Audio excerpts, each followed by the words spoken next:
As we move into the new year, before we actually start looking ahead, let's look back for a minute and talk about what happened in 2024. What were the big stories? What impacted Americans? Rick Green is joining me right now to talk about this. Rick, so many stories. Donald Trump, reelected president. You've got Joe Biden taken out of the nomination there, replaced by Kamala Harris. You've got an assassination attempt against Donald Trump. You have a Hunter Biden conviction, a Hunter Biden pardon. What am I missing? Man, how do you decide what to cover, Mike? I mean, any one of those would be story of the year, right? It's incredible. It was really an inflection point year, and of course we saw big shifts with the people in the country, and I think too it's a setup for a big 2025 as well. I think our friend Kirk Cameron said it best when he said what we thought was going to be a setback became a setup for a comeback for biblical values and for the principles of our country. Huge year, man. Very, very big. I mean, I don't even know how to describe it. From a news standpoint, there's no better time in my lifetime to be in the news business than right now. Let's begin by talking about Donald Trump's election as president. How much of a shock was that for you, if at all? And how big of a decision by the American people is that for our country? You know, Mike, I don't normally follow polls, but I do follow the pulse when I'm out there all over the country speaking to groups, and you could feel it rising throughout the year. And by summertime, you could already tell there was a major shift happening in the country, both within the Trump supporters being even more supportive, but also all these other people coming over.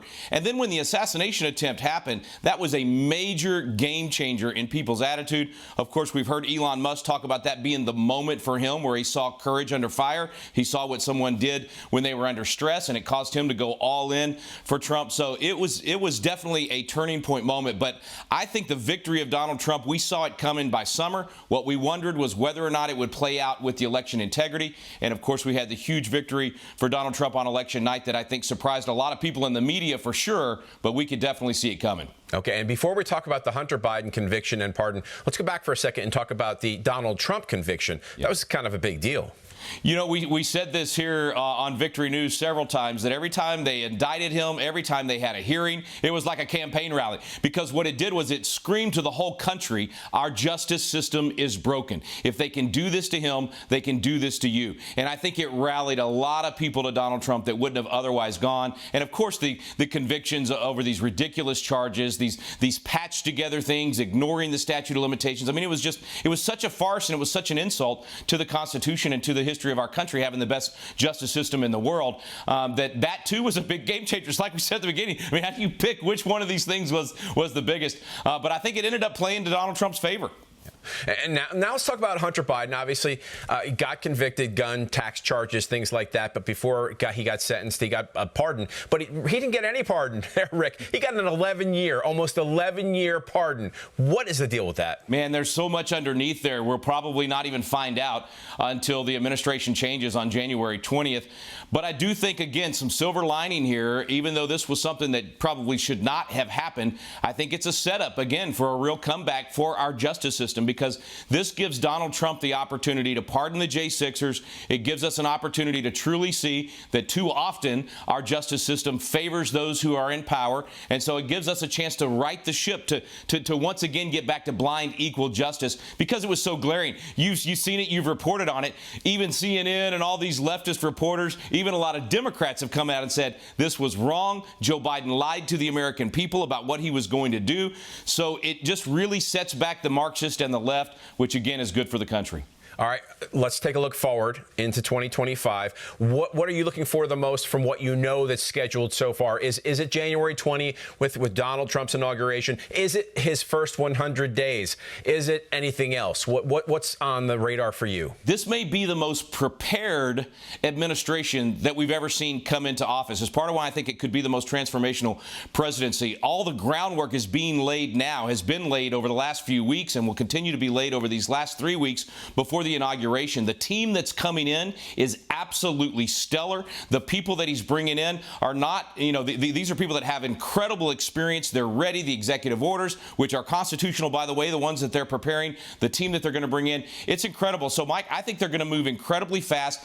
And one thing I'll say about that, it's not just what's going to happen with the administration in Washington, D.C. We've talked about this. The people in America have an appetite for pressing the gas right now. They didn't, do an election and then decide to go, go home. All I've heard from people over the last month and a half since the election is we've got to keep going. Now's our chance. The window's cracked open to save the country. We got to shove it open and dive through. So I think 2025, man, people better buckle up and hold on. It's going to be an interesting ride.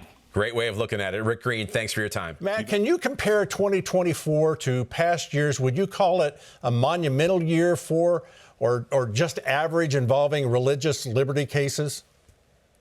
I think it stands out among all years in so many ways. 2024 was historic from beginning to end. As you just ticked off some of those incredible historic moments, obviously the election was an exclamation point on that, but there were so many other moments throughout the 2024.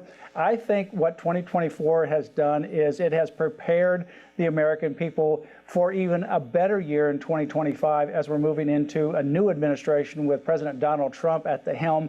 I think that is going to really set the stage for a lot of action in 2025. And 2024, I think, as amazing as it was, I anticipate this year to even be more so. Okay, a welcome sight for many in 24 were efforts by states like Louisiana to return the 10 Commandments to classrooms, and in Oklahoma, Superintendent of Public Instruction Ryan Walters, he's on a mission to get the Bible back in classroom. Do you think that trend will continue expanding in 25 with other states?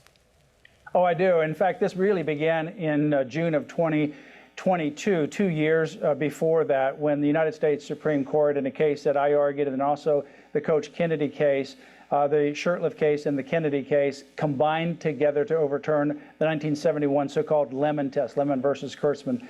That's the particular decision of the 1970s. Remember, the 70s was a very activist Supreme Court year. That was 71 for Lemon versus Kurtzman, which really undermined the First Amendment. It's 73 for Roe versus Wade. It's 77 for weakening the Title VII for religious protection, and 78 for admissions to college education, to have more of the DEI type of situation. So I think we're going to see more of those things. I think we're going to see more states also banning puberty blockers, cross-sex hormones, and mutilating surgeries. There's already 26 states that have done so, and I think we're going to see more of that in the future. Matt, just recently, this Christmas season, we saw a lawsuit that resulted in a nativity scene being out on display at the United States Capitol, first time ever. You've had some wins when it comes to after-school good news or Bible clubs. Tell us about those. We won in Rhode Island. We have a permanent injunction there. We won in Hawaii. We're litigating now in other places like California. Prior to COVID, we had about 4,000 plus child evangelism fellowship good news clubs on elementary school campuses. When COVID came, the schools shut down. And then when the restrictions were lifted, the schools allowed the secular clubs back in. But many schools have put away the opportunity for good news clubs. We are litigating, opening the doors. It's going to be a terribly costly mistake for schools that violate equal access. We've never, ever lost a case involving Good News Club, and we've represented about 300 or so in our history. That's great. Looking ahead to this year, 2025, what's on your radar? I understand you have a case in Idaho worth watching. We have a case that we just filed in Idaho on behalf of a member of the National Guard. This goes back to Obama. We're trying to really push out Christians and people with faith-based values.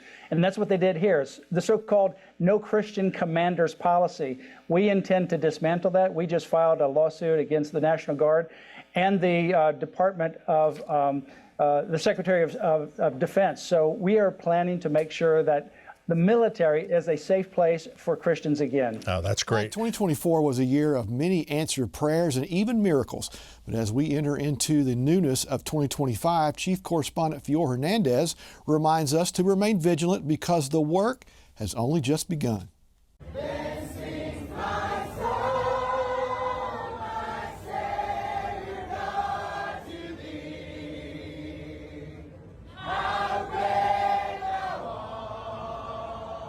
On November 5th, 2024, many Christians all over the nation and even the world celebrated a definitive election victory for President-elect Donald J. Trump.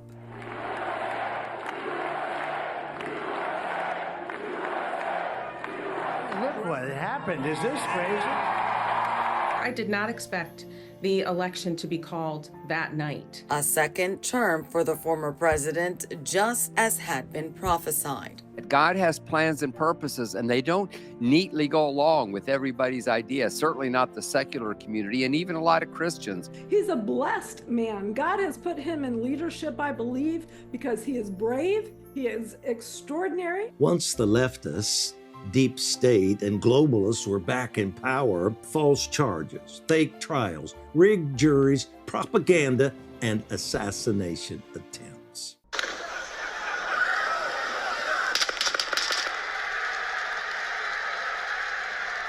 It has to be God. I mean, how can you say it's luck when it's, 20 million to 1, okay? I mean, it's just not possible that I was in that position. It's the only position where that bullet could have missed. And you believe in God? I do. Many agree the historic comeback is miraculous and that various unbiblical Biden-Harris policies will be stopped at their track. I believe exposing these evils is why the Lord delayed Trump's second term 4 years. Two of the things, obviously, that I was praying a lot about was the illegal immigration and Israel, the protection for Israel.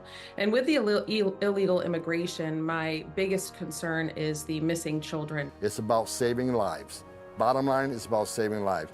And I'm sick and tired of my 34 years of holding dying children, holding dead children, talking to girls as young as 9 that were raped multiple times. We can have confidence that our national security will be so much stronger. Our position on Israel is going to change drastically because, as you know, Biden has all but agreed with the Hamas terrorist position against Israel. But the Election Day victory is only the beginning. As Christians, we must stand on our watch. Christians cannot shrink back in this time and become complacent. We will see more attacks on family, children, and on life because those are the foundations of our society. It's what Satan goes to try to kill God's people. The presidential inauguration approaches on January 20th, and we're seeing mysterious drones in the sky, and now this. I believe we're in the midst of a multi-decade secretive arms race, one funded by misallocated taxpayer dollars and hidden from our elected representatives and oversight bodies. So just in summary, Dr. Greer, the U.S. government is in possession of alien bodies, alien biologics, alien spacecraft. There's been a cover-up for more than 70 years, and this is going to be unmasked, disclosed within the next 30 days. Yeah, but it's not the U.S. government of we the people. It's this shadowy, parallel secret government operation. I want to make that very clear. Yeah. Most people say the U.S. government. Honestly, when I meet with people, senior people, Senate Intelligence, Armed Services, no White House, they know nothing about you, no more than they do. Overall, very present on our minds should be this new year. And I heard in my spirit, in 2025, the nation will come alive. And confess that daily throughout 2024, especially concerning the election. Did it come alive or not?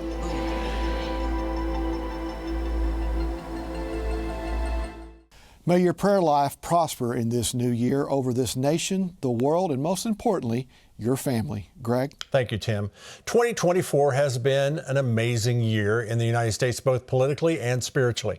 With the election of Donald Trump as president, we will soon have what many consider to be the most pro-Israel commander-in-chief the nation has ever had back in the White House. And here at Kenneth Copeland Ministries, our support for Israel has never been stronger. Of course, throughout 2024, the ministry has made it clear both prayerfully and financially how dedicated we are to the Jewish people as they continue their fight for existence after the horrific Hamas terror attack that took place on October the 7th of 2023.